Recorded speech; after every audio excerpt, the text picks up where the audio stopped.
দুর্গা পূজায় গিয়েও বলে এটা বাঙালি জাতির উৎসব। নওয়াজুবিল্লাহ। আমি বুঝি না এরপরেও তার ধর্মমন্ত্রিত্ব থাকে কেমন।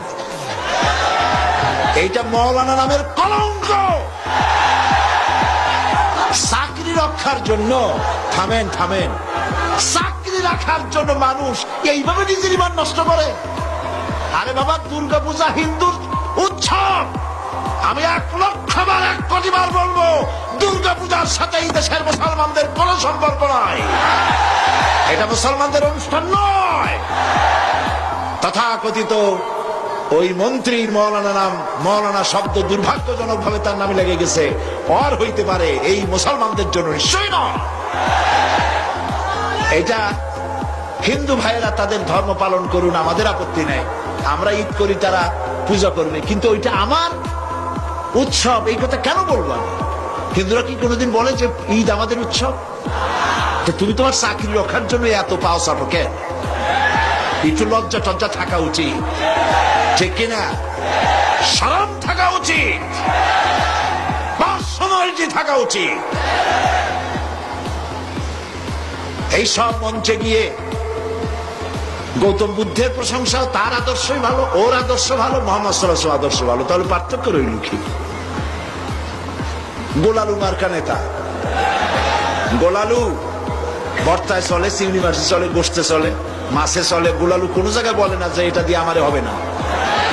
কাজী ওরে পূজায় পূজার মণ্ডপেও চলে, ঈদের মাঠেও চলে, সব জায়গায় চলে, জাহান্নামেও চলবে। আমি কারোর সাথে মিশে যাই না। আমার অস্তিত্ব আলাদা, আমার কৃষ্টি, আমার কালচার, আমার সংস্কৃতি পৃথিবীবাসীর থেকে সম্পূর্ণ আলাদা। আমি আমার আলাদা স্বাতন্ত্র, আমার আলাদা স্বাতন্ত্র নিয়েই এই পৃথিবীতে আছি এবং বেঁচে থাকবো ইনশাআল্লাহ। আমি কারোর সাথে মিশে যেতে পারি না, কারণ আমার জন্য যেটা হালাল আর একজনের জন্য সেটা হারাম, ঠিক না?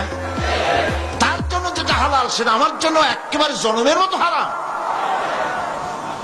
আমার জন্য গরু হালাল, আর একজনের জন্য গরু একদম হারাম। সে ওটারে পূজা করবে, আর আমি ওটারে খাই, ওর হাড় দিয়ে সার বানাই, ওর চামড়া দিয়ে জুতো বানাই, আর ওইটা সে পূজা করে, ঠিক কিনা?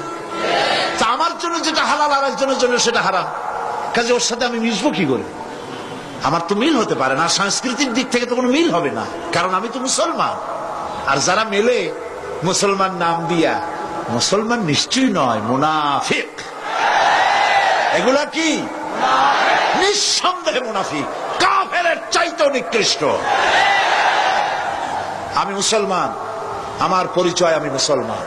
আমি মুসলমান হিসেবে বাঁচতে চাই, মুসলমান হিসেবে মরতে চাই, মুসলমান হিসেবে কিয়ামতে আল্লাহর দরবারে উঠতে চাই।